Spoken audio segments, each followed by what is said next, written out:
welcome back to another episode of the Alter Your Health podcast, your source of information and inspiration to promote the holistic transformation of your health and the health of our planet. I'm really excited about this week's episode. I was able to reconnect with an old friend of mine and actually my first ever meditation teacher, Yogi Arvind, or Arvind Chittumalla, who is a yogi, so he goes by Yogi Arvind.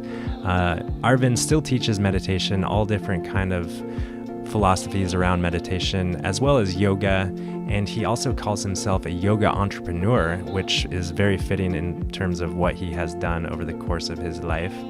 But it all started for Arvind back in Hyderabad, India, where he was born. And at the age of 7, he was introduced to yoga. And about the same age, he learned other Indian philosophies and Sanskrit. He spent most of his childhood and adolescent years in a boarding school that emphasized spiritual growth. That sounds like a pretty cool school to me. He embraces a yogic lifestyle that integrates all of the 8 limbs of Raja Yoga.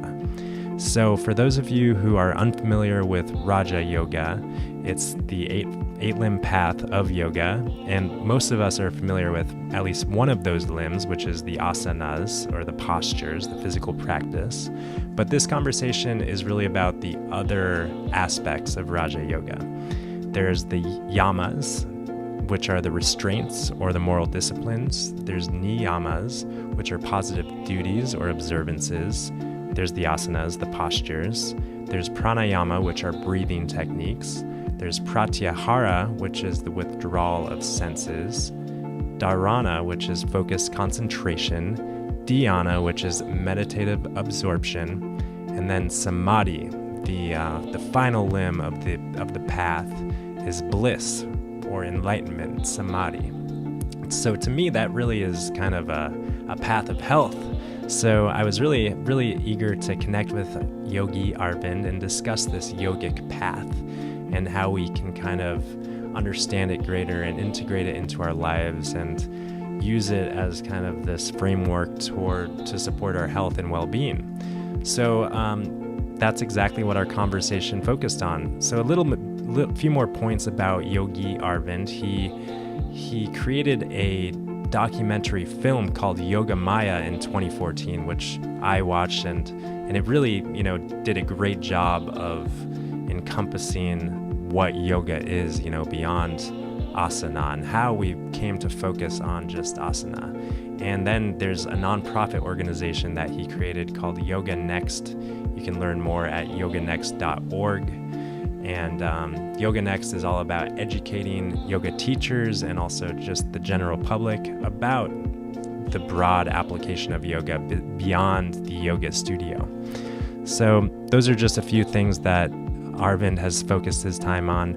And he's also got a beautiful retreat center that I hope to visit someday in Southern California outside of Los Angeles, the Moksha Spiritual Center.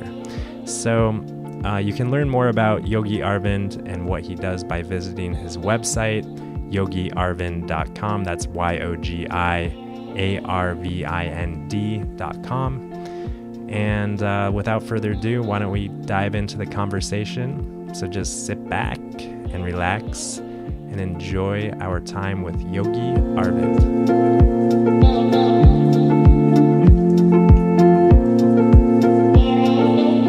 All right, okay. So here I am with Arvind, Yogi Arvind. I'm happy to connect with you, Arvind, and welcome to the Alter Your Health podcast. Thank you. Happy to be on this program.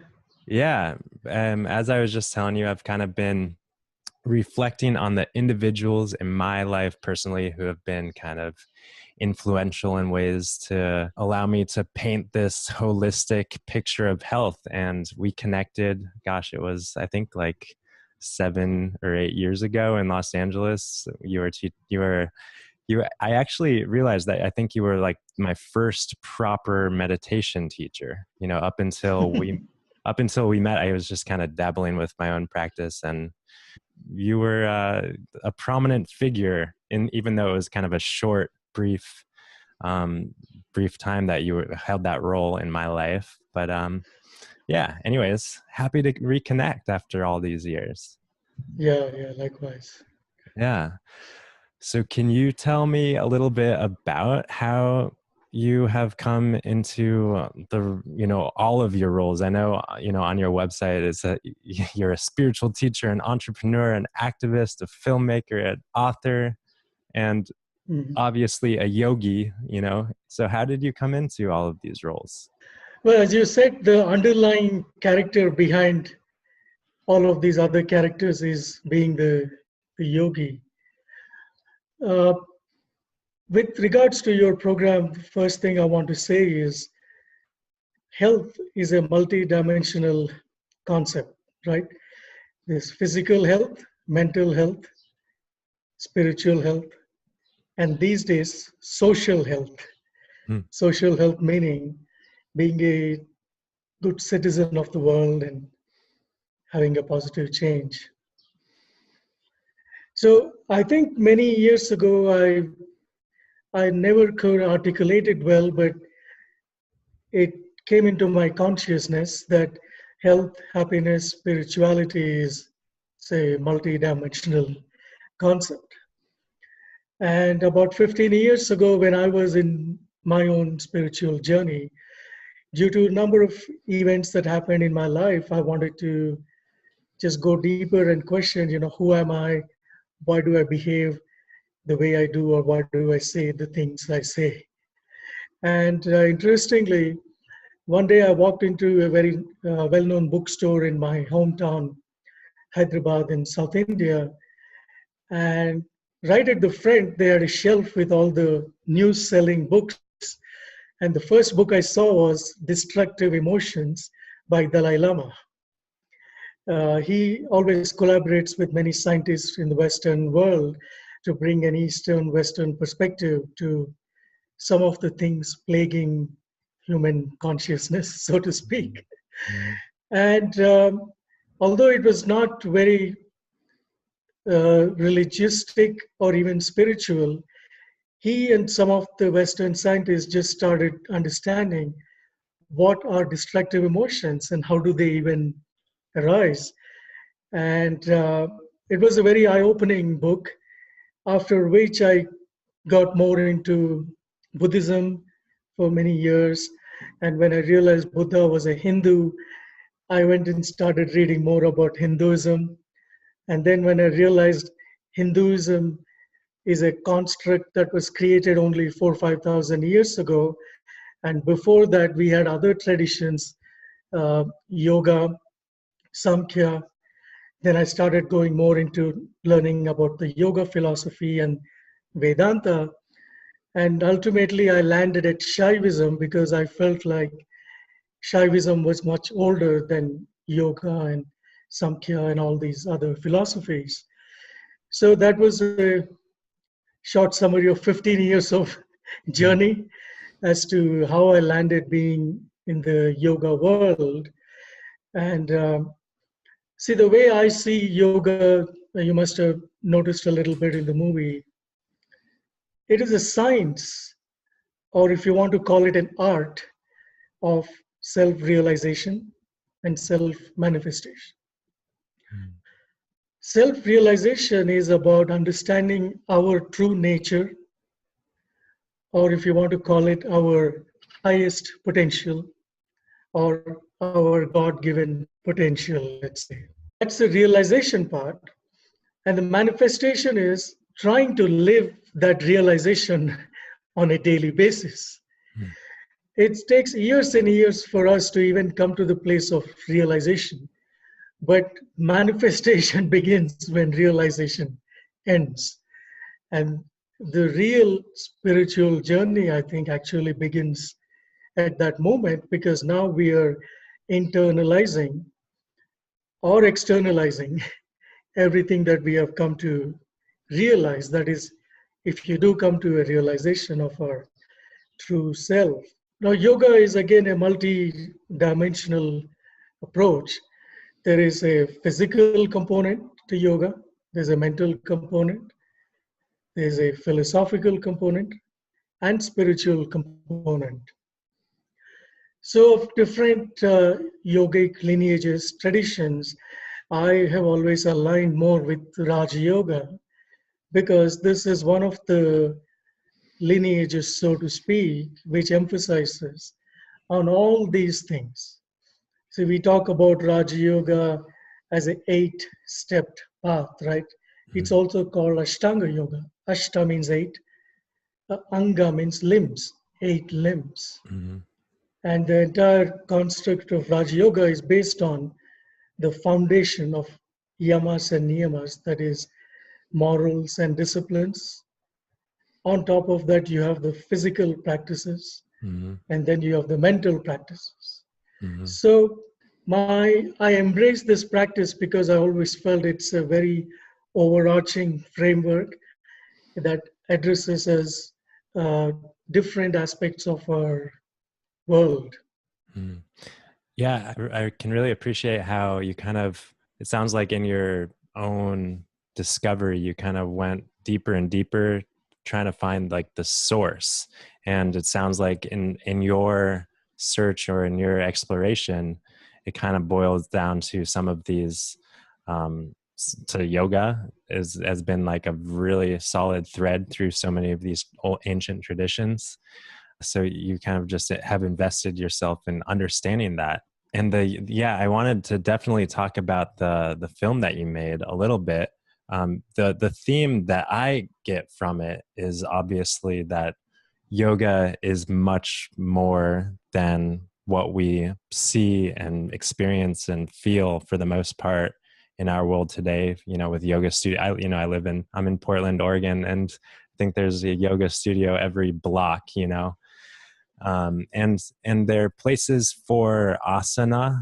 There are places for the physical practice, and in the film I felt kind of a little a critique, a critique of how yoga is being expressed in our society today. And this is my interpretation as well, but there was a deficiency of the deeper practices and the deeper opportunities that yoga presents.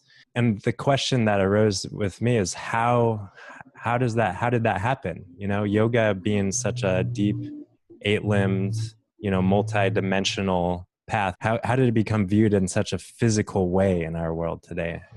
Yeah, interestingly, when yoga first came to America, when Swami Vivekananda brought the Eastern philosophies, there's another philosopher, Jiddu Krishnamurti. He was a very famous Indian transplant, Mm-hmm. Swami Rama, who he has started a very big ashram on the East Coast. A lot of these people came to America maybe in the 30s, 40s. Maharishi, at that time, when they explained yoga to the Western world, it was always on the philosophy and spiritual side of yoga. Mm-hmm. Although they did introduce us to some of the physical practices, they did not emphasize on that much more.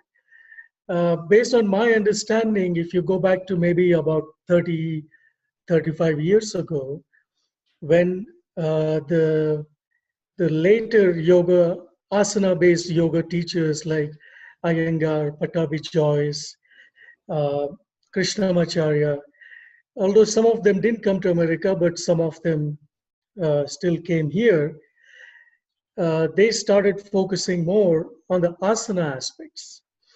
And I think there were some success stories of Iyengar helping some famous musicians or some yoga asana teachers helping the presidents and big celebrities. So then the physical part of yoga got a little more prominence.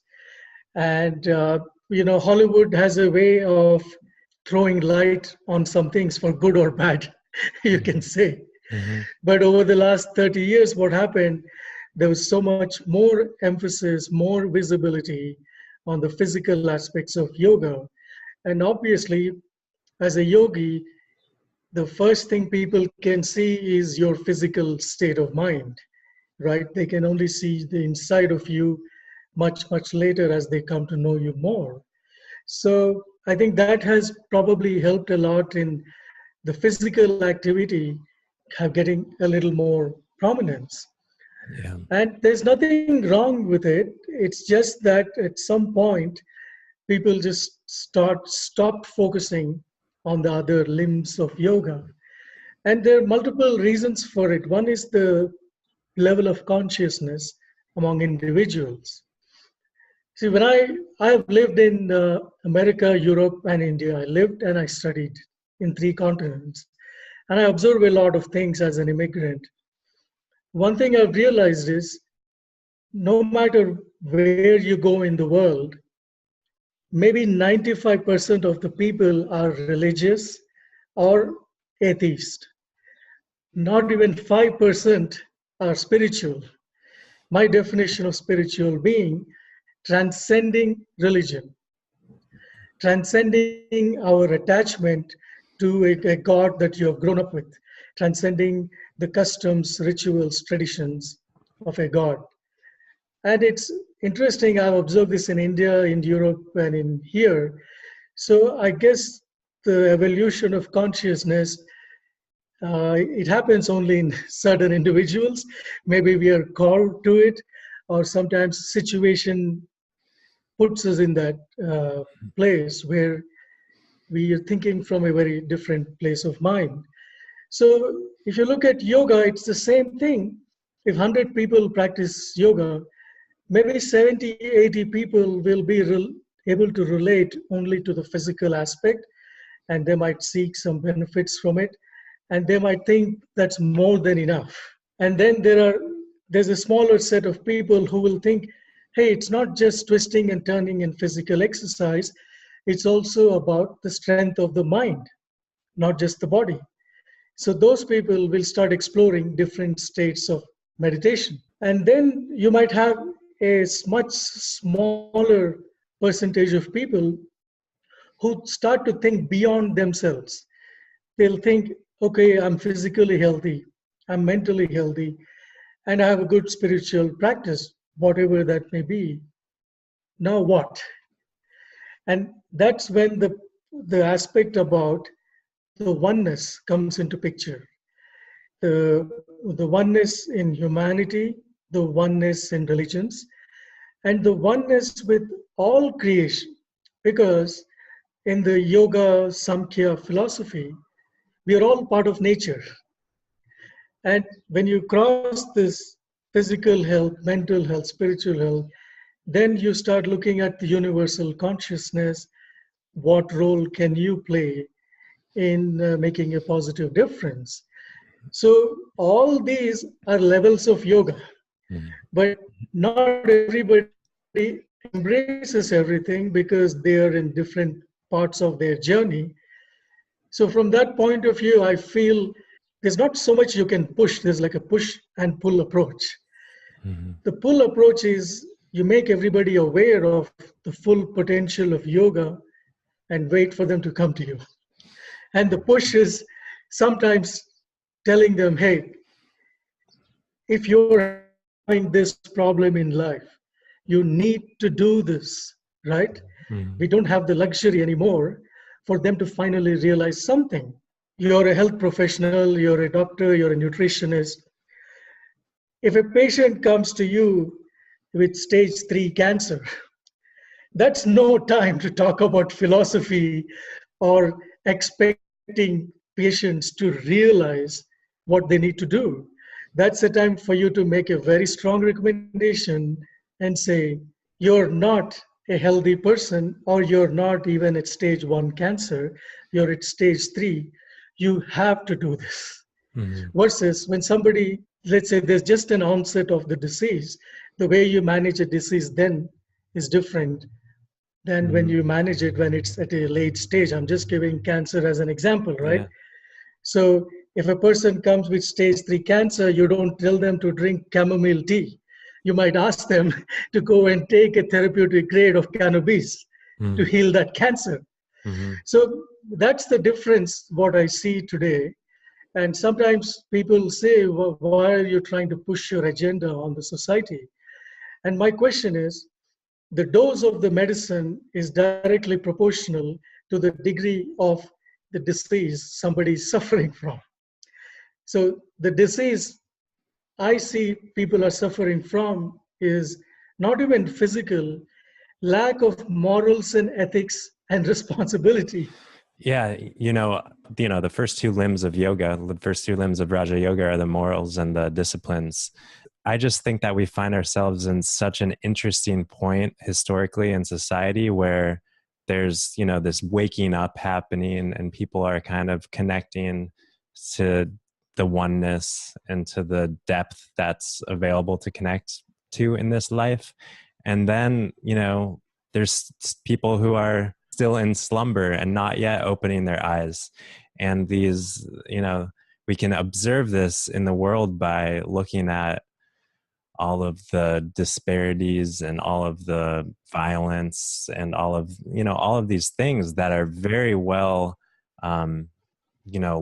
delineated in the yamas and the niyamas, the restraints, and then the positive morals. If you create a yoga studio and you say, all right, come in to this class and all we're going to do is talk about your duties and observances, people are like, oh, I want to live my own life. I'm in charge of that.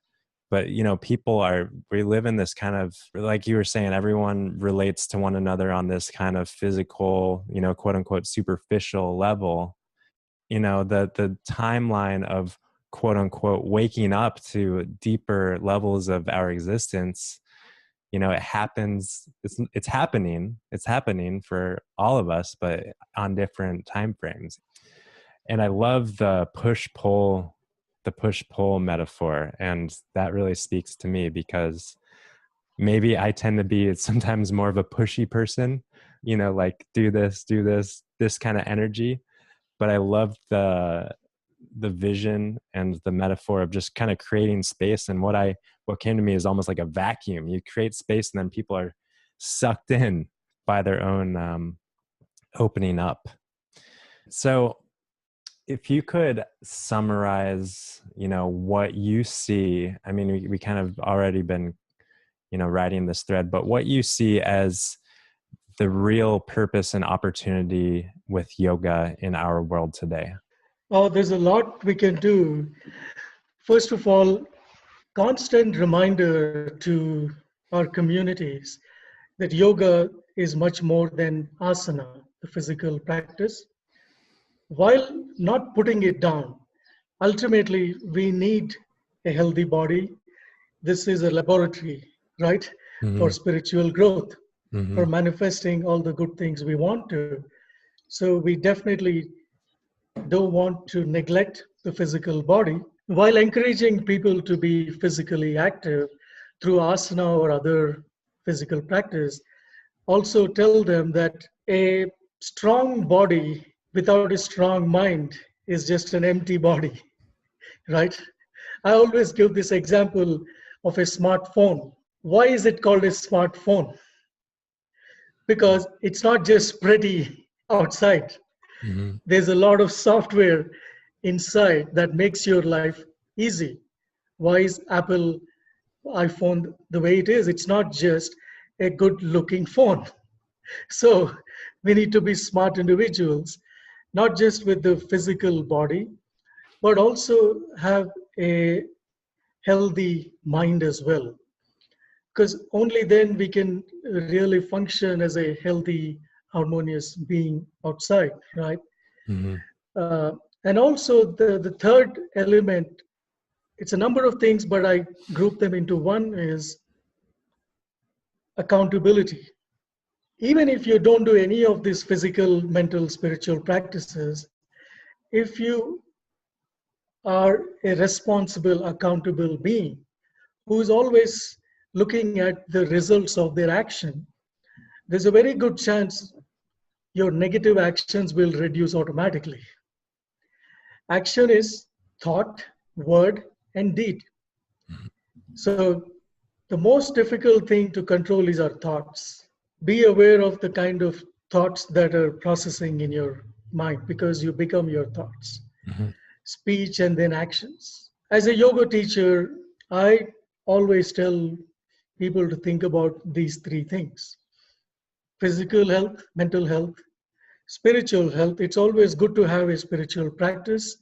It doesn't matter which guru you believe in, which God you believe in, or which philosophy you believe in, but have a guide in your lives, something, somebody, some textbook to go back to when you're a bit lost in life.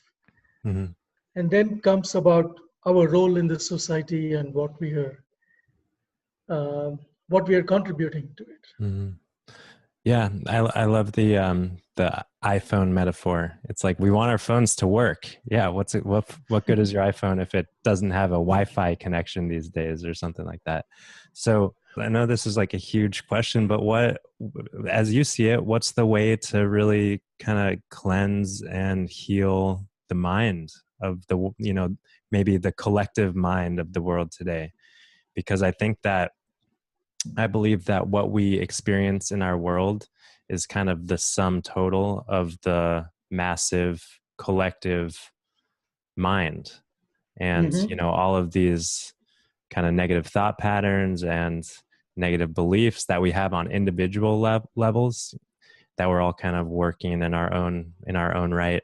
We kind of see and experience that globally by all of the issues, like all of these issues of today, the violence and the socioeconomic issues and all across the board. So what do you see as the way to heal and cleanse the mind? Yeah, first starting with the basics, I want to give the example of a trash can. So when the trash can gets full, you take out the trash bag and throw it out and replenish it with a new trash bag, right? The more you keep it there, the trash, it stagnates, it creates smell, it's unhealthy. So using the same example, the mind is our emotional trash can. Every day, thoughts, patterns, knowledge keeps on accumulating more and more and more. So in this world where there's so much stimulus, in this world of busyness, in this world of social media, how are you able to first of all focus? So first thing you do is declutter. It's not just your uh, physical environment, but also the mental environment. Try to reduce giving attention or focus to too many things because it dilutes your ability to do anything in life. Forget just spiritual life, even just to do your daily job or to keep your house clean, let alone doing something for the society, right? So first thing is declutter our minds. Much easier than we think. If you just sit down one day and document all the thoughts, and at the end of the day, when you look at it, you realize, oh my God, none of this actually makes an impact on my daily life Mm-hmm. or a happy life. Mm-hmm. So first is decluttering the thoughts, then decluttering the number of things we are doing. These days, it's very normal for all of us when a weekend comes, we are thinking, oh, what do I do this weekend? And if you see an empty spot, the first thought that comes to your head is, how do you fill that spot? Mm-hmm. But who says you have to fill that spot? Mm-hmm. So, first of all, we got sucked into this life of busyness, translating to being productive. But you might be more productive sitting quiet for 2 hours than watching something on Netflix to kill that 2 hours, right? Mm-hmm. So, decluttering the mind, then decluttering our life, that gives us the strength and focus because we are all blessed with the same amount of energy, same amount of time in a day. How you use that energy is really what matters. So if you're a married person with a job, maybe a lot of your time will go in raising the children or supporting your spouse while doing your job. And if you're a single person, you have a little more extra time. So do you want to use that for spiritual growth or to do service to somebody or to be an activist, right? So we all are endowed with the same amount of energy and time. It's a question of how do we do it. So once you declutter, you make more space, more time, and then maybe focus on the positive things. Now, I've been a very strong activist myself, and being an activist doesn't mean you talk about good things all the time. You do have to point out sometimes what is going wrong in the world so we can recognize it and make a positive change. So, if you're a person of the world or you want to do something to the world, I think it's very important to build that balance where we are bringing awareness to something that's not going well, but not dwelling on it for long, but immediately move on to what can we do to fix that problem or to make things better or to empower people so they can get better instead of us going and trying to fix the problem. I really love the trash can metaphor. That really helps, and the idea of decluttering, which I see as kind of decluttering, obviously the things that we're doing, clearing the schedule, kind of simplifying, and maybe even to some extent greatly decluttering our space so that we're just kind of in a cleaner environment. So that to me is kind of like ends in making less trash in this trash example. Like we just have less waste. But what about taking out the trash? Is that the spiritual exercise or the spiritual practice? Yeah, How do we get rid of the trash that we do create? yeah. So these all can be done just by simple practices. That's where again the yoga really helps. Do something on a daily basis for physical exercise, even half an hour of an intense workout can release the toxins, right, Mm-hmm. from your body. Mm-hmm. Same thing with meditation. You might notice that many times when you sit down to meditate, that's exactly when all the things start coming into your head, things you need to do, the phone calls you need to make, and all that. So, if you have a consistent daily meditation practice, the first few minutes you might be distracted with all the things you need to do, but eventually you'll go into a zone where you're not really bothered by them very much, because within first 10 minutes you'll notice something is healing in the body. If you observe the theta alpha waves of people that are meditating, you start noticing something is just being released. So even having a simple practice, half an hour of physical exercise and half an hour of some kind of decompression.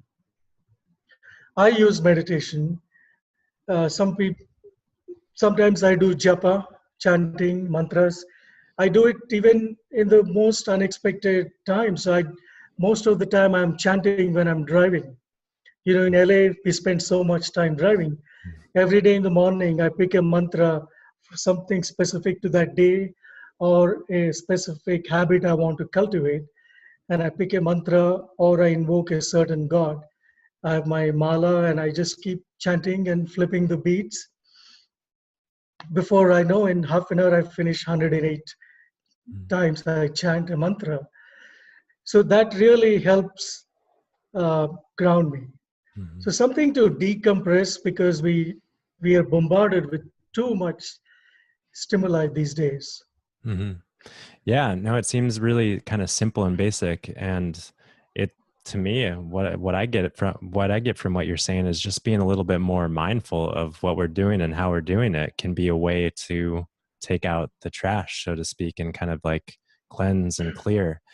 And yeah, for all of the reasons, it becomes more and more challenging these days with the duties and responsibilities and the news and the this and that. And but really what it comes down to is, there's no alternative route. There's no like special magic trick that we can do to take out the trash and kind of clear our consciousness and kind of ground and Yeah. connect. See, talking about reducing trash, physical or emotional, Yeah. one thing I obviously forgot is diet. Yeah. This is something you focus on so much, diet, nutrition. lately I've been doing a lot of research on cancer, for example, cancer genetics, genomics. And if you look at the causes of cancer, only a quarter of them are hereditary. Oh, yeah, One, at the most, probably. Yeah. yes, Yeah. the other main cancer causing reasons are one is radiation, chemical exposure, diet, and lifestyle. Hmm. So the same thing, regardless of what maladies that we might be suffering from, physical or mental, food has a very important effect on that. We are what we eat. So whether you look at the Western nutrition modality or Ayurveda, food is really important aspect of our lives. So in yogic terms, what we call sattvic food. Sattvic food is any food that keeps you light and alert Hmm. throughout the day. And the more we focus on those kind of foods, it makes a big difference in our ability to be present, more productive, sometimes more compassionate as well, uh, be grounded, controlling our emotions. See, in ancient India, in spiritual communities, they would not allow you to eat onion and garlic, for example. The reason for that was onions are aphrodisiacs for men. So in spiritual communities, they did not want the men to be uh, physically distracted or have feelings towards another woman or man, whoever uh, Hmm. they were attracted to. And they avoided garlic because garlic has an ability to make your mind agitated. So when your mind is agitated, how can you focus on anything, let alone spiritual practice, Hmm. right? So that's just one example I'm giving you from ancient times. Uh, there are just a lot of things we can do to help regulate the emotions. And the emotions are regulated actually first by regulating the hormones, which are regulated by the food. Hmm. For example, these days so many people eat coconut oil, coconut products. And traditionally in India, we have always observed that coconut is used to calm down the mind. If you're feeling very agitated, frustrated, you eat some coconut product, it will immediately calm down your system. Hmm. So there's just plenty of those, and we are living in the West Coast where people are so aware of healthy food. Uh, it just goes without saying that underlies everything we are doing for a healthy living. Yeah, no, thank you for pointing that out. I mean, I observe a lot of people in the world. They usually a dietary change and some spiritual awakening oftentimes kind of correlate with one another. And I often ask myself, does the spiritual opening up lead to dietary changes and preferences, or vice versa? You know, which came first? But the reality is, of course, that there's really no way to separate the physical body from the other bodies that comprise who we are. You know, we live in this reductionistic society where we like to focus in on bits and pieces and really understand things. And we think that understanding everything in its entirety will allow us to broaden our understanding of something as a whole. And of course that can happen, but at the same time, when we focus in, we can see the forest through the trees. And so yeah, I think it's important to remember the interconnectedness of, like you started this conversation with, just the multidimensional nature of who we are and what health is. Um, you mentioned something just now about the sattvic food. I wanted to ask you a little bit if you wanted to touch on it's the gunas, right? Good. Yeah, yeah. See, we have three natures or energy types, so to Uh-huh. speak: sattva, tamas, and rajas. So tamasic energy is related to stability, and being grounded. Now, if it manifests in a negative sense, it becomes lethargy. And somebody who's very indecisive, who's very slow in everything, right? And then we have Rajasic energy. Rajas is about action, constant manifestation. So the good thing is this energy helps you manifest things, to do things. It helps to move. And if it's manifested in the wrong way, you get burnt out very quickly. The mind is too agitated. And Sattva Guna is about uh, being a little more calm, more, I won't say divine vision, but it's related to education, philosophy, reaching to a higher state of consciousness, light, and wisdom.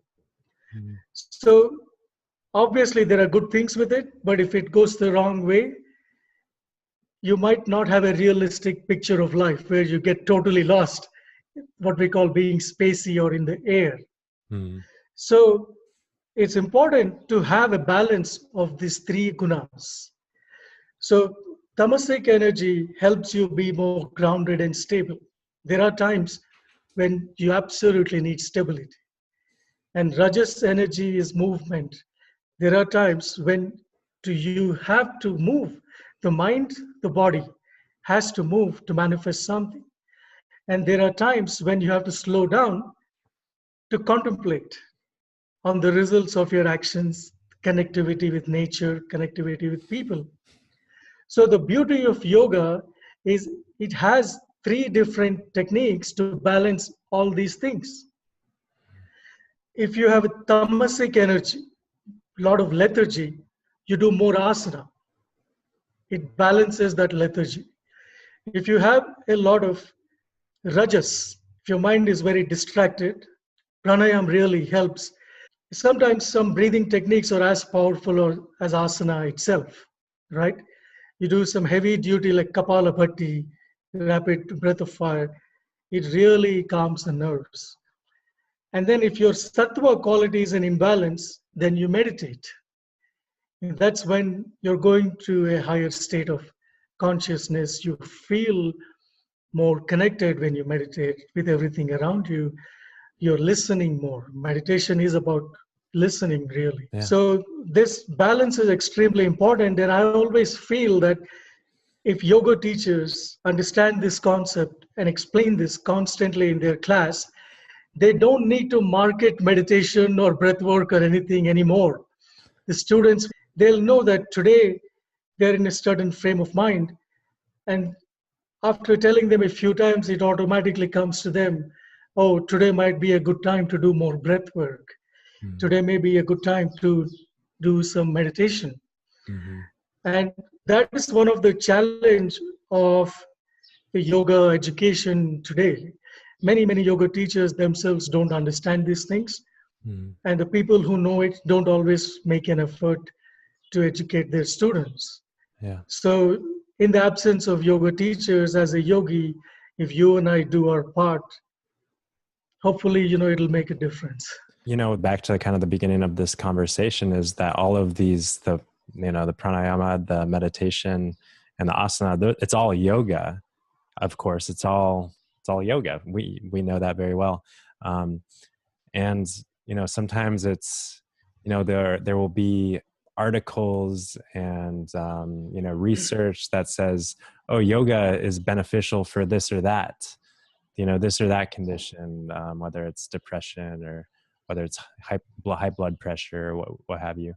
And in reality, yoga, the way I learned it, and kind of have come to know it, is that yoga is really can be a lifestyle prescription. We can prescribe whether it's more, calming breathing, or whether it's more mindfulness meditation, or whether it's more movement. It just kind of, yoga encompasses the whole breadth of lifestyle medicine in a lot of ways. And obviously Ayurveda, the kind of sister science of yoga, takes care of the all important nutritional aspect. But yeah, I think it's like you said, there's just, and you pointed it out very well in the Yoga Maya film, that there's just a deficiency of the yoga education. And, there are so many yoga teachers in our world today who complete the 200 hours, myself included. And when it comes down to it, when it comes down to making these really unique, individualized lifestyle prescriptions beyond the asana, there's just not a lot of awareness. But yeah, I'm with you in just kind of, I love your mission and really appreciate your mission of just kind of raising awareness as kind of the pull approach. Once again, not really pushing the way things are, but just kind of raising awareness and allowing people to be drawn in their own right. So on that note, like, do you have any favorite resources or material or books or movies? See, I started a nonprofit called Yoga Next a few years ago. This nonprofit has, I would say, three broad objectives. First, I wanted to create higher standards of yoga in America, teaching yoga. So I collaborated with about 50, 60 yoga teachers and came up with standards. So I wanted to create a registry of teachers who meet our standards. The second was educating yoga teachers themselves. A lot of resources, books, movies, training videos, and a bunch of things. We have a lot of articles on different aspects of yoga. And there are just many tools. For example, I created a Sanskrit dictionary of more than 1,000 common words you will come across as a Western yogi, right?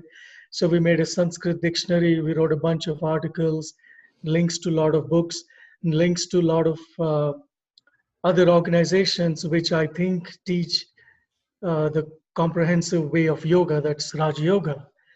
So that's the second objective.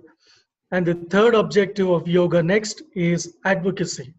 In the last 15 years I've been in America, I've always focused on two things. One was the ethics of yoga. If at all I was upset with the yogic world in the West, it was the lack of morals and ethics, right? So I am an advocate. Yoga Next is always an advocate for ethics. Another thing that I added to my things to do or to the Yoga Next umbrella is what I call the yoga mosaic. What it means is making yoga accessible to everybody, regardless of their body type, skin color, ethnicity, race, income, religion, sexual orientation, whatever might be used to discriminate against people. I would like to break that barrier. So Yoga Next website is a good resource to see some of these things that I'm doing. Excellent. Sounds amazing. Yeah, thank you for doing that. And yeah, I wanted to kind of get back to I don't know, we covered a lot of ground about what yoga really is, and how yoga can really be supportive and beneficial in all of the ways that, we kind of understand and grasp at this point.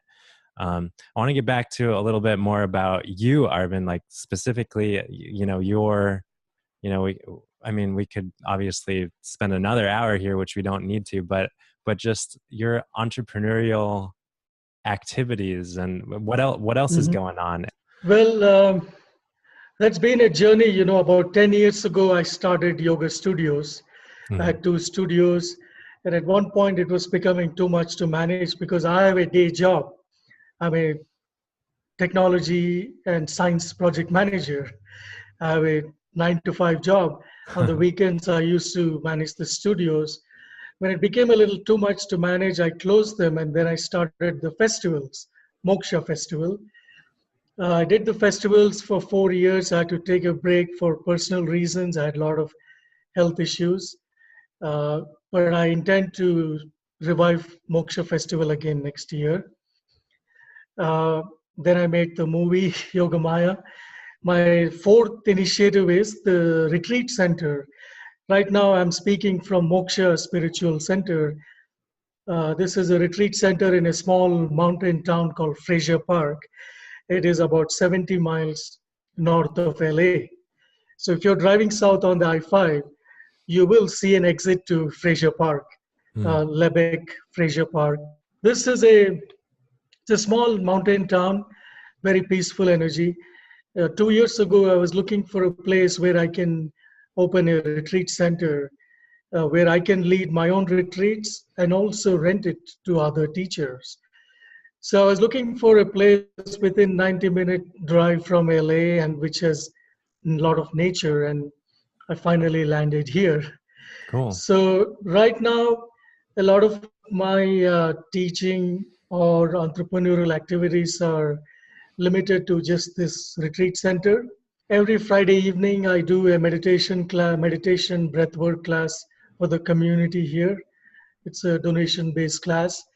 And then once a month, I try to lead a retreat myself. My focus has always been yoga beyond asana.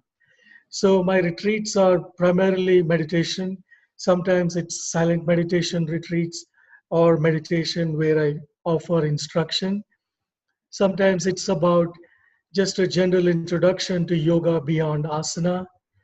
Then lately I've focused on Samkhya and Shaivism. So these are things I do. And the rest of the time, I rent the place to other healers, teachers to use the place for whatever they're offering. The goal was to create a space for healing, wellness, and spiritual growth. So I made this place such that 20 people can stay overnight here. Our workshop halls, they're much bigger. You can accommodate 20 to 50 people for doing any kind of lectures and events. It's a half-acre property. There's a lot of place for indoor, outdoor activities. And if you're coming down south, obviously you're welcome to stay here for a day or two, just get a feel for the energy. Yeah. And if you're doing any events, you're welcome. Yeah, I would definitely love to at some point for sure. The website is mokshaspiritualcenter.com. Yeah, excellent. Super cool. And kind of the last thing I wanted to focus on is you personally, and with all of these, activities that you're very much engaged with, could you tell me a little bit more about nowadays what your personal practice is like? Just an average day in the life of Yogi Arvind. My life is relatively simple and also complex in some ways. Yeah. I'm a happy man if I get 3 things in a day: 7 hours of sleep, 3 vegetarian meals a day, and 1 hour for my practice, call it spiritual or whatever, my well-being practice. No matter what happens, I always try to get these 3 things into my life, and I really sleep like a baby at the end of the day. So food, of course, it's in our control. I'm a vegetarian, borderline vegan sometimes. So I make the best effort to eat clean, organic, vegetarian, vegan food. Then in the 1 hour of my time, I do a little bit of physical exercise and meditation and japa, that's prayer, so to speak. So it's not always that I get a 1 hour break. So I break it up. Like I said, I use driving time, which is the most idle time. I use it to do my prayers, my japa. And then when I come back from work, some kind of meditative practice. It can even be, sometimes even singing and chanting can be a meditative practice. Then sometimes it's silent meditation. And then connecting with nature is very important to me. That's why I'm in the mountains. So I spend half my time in LA, in the valley, and the other half I'm in Fraser Park.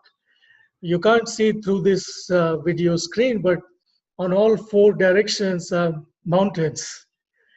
And through every window, I can see a mountain at the retreat center. Wow. So incorporating some form of nature, meditation, at least for half an hour, some kind of physical practice. It doesn't always have to be intense gym kind. just a brisk walk or asana. When I do these things, it keeps me grounded, regardless of what else is going on. And of course, these days I'm trying to reduce social media time a little bit. I'm active on it for activism and promotional work. Uh, but I'm limiting it to about half an hour a day now. There was a time when I used to be 1.5 hour, and now I've reduced it to half an hour just so I'm involved in the world too. Because I am of the opinion that we cannot just run away and hide in a mountain somewhere, right? You can be the most enlightened person, but what do the most enlightened people do? They go back into the world and maybe try to help others, or as a test, try to be enlightened in the madness of the world. Yes. So it's not an easy thing to do, but I always remind myself it's extremely easy to escape the world. And that's okay for myself. But if I want to be of service to the world, there's no point in escaping it. I have to live in it and still try to be a better person. So that's why I still try to make an effort to be more involved to the extent I know what's going on, to the extent I can make a difference. Just small things. Excellent. Love it. Well, it's I love how you're in Fraser Park. It sounds like, a little more than half of the time, and you do go into the LA, go into the valley, and maybe like put yourself to the test. Hmm. I'm just curious, like, what in your experience, what is that like going from Fraser Park to LA? Does it become easier? Used to live in LA, as you know, and I've been up in Portland, Oregon, where I was for 4 years or so. But I would fly down to Los Angeles every once in a while. And every time I would get to LA and, get out of LAX and, into Santa Monica, I would just feel this low grade stress that that I had no connection with when I was in Portland. And it was just kind of this energy that was like kind of keeping me agitated. So I'm curious if you have any experiences or how you Yeah, deal. I passed through those two uh, aspects or phases of life. Fraser Park is for 4,500 feet elevation, right? We are above Los Angeles. Mm-hmm. The pollution of Los Angeles doesn't affect us at all. It's one of the cleanest places you'll find in the country. So I instantly notice a difference in my thoughts. First of all, as I'm driving down the mountain going into LA, I start coughing because of the pollution, right? The air quality index in Fraser Park is 15, and the air quality index in Los Angeles is 85. Mm. So there are 5 times more particulates in the environment. So Wow. when I start driving down the hill, I start coughing, and within 5-10 minutes, I get adjusted to it. And then all the stimulants, the traffic, and all the signs on the road. And so I know that as I'm going into LA, it's a different world. But I try to just remind myself how I was in Fraser Park, how I was so calm or how I was so peaceful. What can I do to maintain that same state? So when I do the things I told you, I feel like I'm always in Fraser Park. And the Excellent. opposite happens when I drive to Fraser Park. After about half an hour, when I leave Los Angeles, suddenly my thoughts, I don't think a lot because I'm looking at mountains. The whole ride, I'm looking at mountains, and then I Yeah. look forward to the 4 days here. What do I do? So it's an adjustment, but it's a good balance, I would say. Yeah, no, it's really, really amazing. And I always love the idea of creating what I call kind of these reference points for my well-being so that I can just remember and meditation is one great way that we can do that, but we can do it by just being in nature, being around loved ones, but just these reference points where I really connect with, my highest self or my authentic self. And then, yeah, just kind of remembering that when I'm pulled out of that, pulled in more challenging, places and experiences. So yeah, I love that. And it's nice to know that you're human and you experience the craziness of Los Angeles like most of us. But it's always amazing to me that, people who do live in a really big city who don't escape from nature, I always wonder, they must just get used to this low grade stress is the only way that I could describe it. I wonder sometimes if they're even aware of it, or if what their experiences is because, I know plenty of people who like enjoy city life, and it's just like, how's your body? I know that your mind enjoys it, but I'm curious, maybe their body is fine, but who knows? Excellent. Well, any last like words of wisdom or advice, but beyond going to the Yoga Next website, for someone who's just deepening into one thing I wanted to address this, I would summarize this as heal the healers. A lot of people embark on this journey to be a teacher and a healer and a shaman or a guide. I'm sure something happened in their life that calls them to being of service and beyond themselves, right? While it is good, what I'm noticing is many people are actually not taking care of themselves. Many healers are not walking the talk or even just taking care of themselves. In the recent past, 2 years ago, a very good friend of mine who was an Ayurvedic doctor, he died of colon cancer.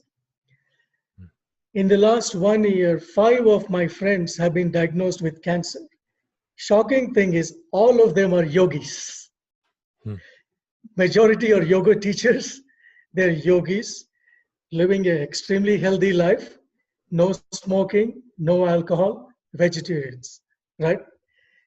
How in the world can these people get cancer, you would think? Of course, as we talked earlier, a quarter of them are hereditary. 25% of cancers are hereditary. Everything else is lifestyle. So I always wonder, why are so many healers and teachers not as healthy as they should be? And I really encourage all my fellow teachers or healers, whoever wants to go out and make a difference, first take care of yourself. If your cup is empty, you cannot give something you don't have, right?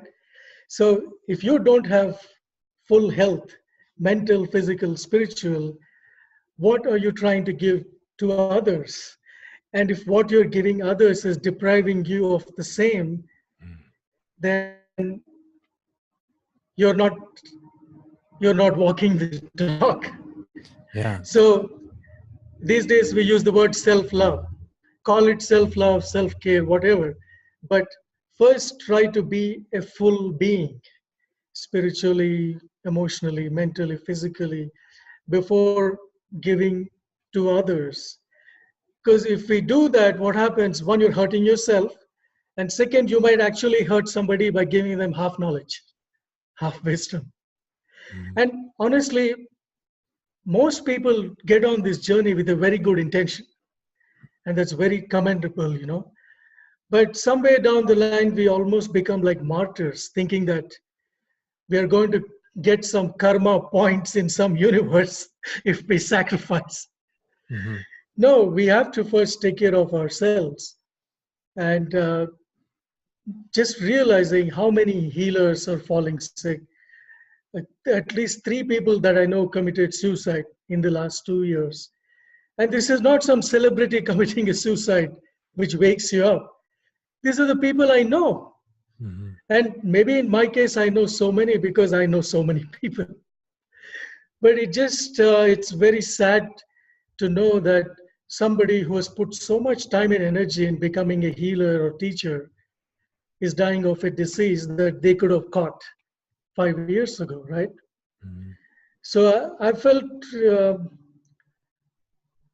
very sorry for many friends over the last couple of years, and I don't know why they slip from the path of self-care, but it's something I really want to encourage everyone. I know you are going to be a nice healer and teacher, and I know you take care of your health very well, but uh, as a friend, I don't want you to ever get away from the wellness path, even to record this video or anything. Yeah. So just a suggestion for all people on this journey. Self-care is very important, but there is a difference I want to make between selfishness and self-care. Self-care is focusing on yourself to the extent where you're healthy and you're taken care. After that, anything you do becomes self-obsession. Some people don't realize the difference. So, and it might be different for different people, but at least let's start with self-care. Then whatever we want to give to the world automatically will overflow.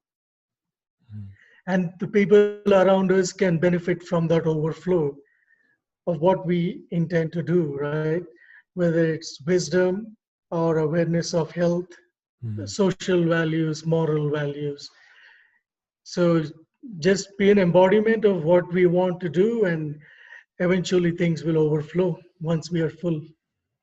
Yeah. Thank you for that really beautiful, important reminder to all the healers out there. And as I always say, I believe every single individual is a healer, or at least they better be, to take care of themselves on that kind of fundamental personal level.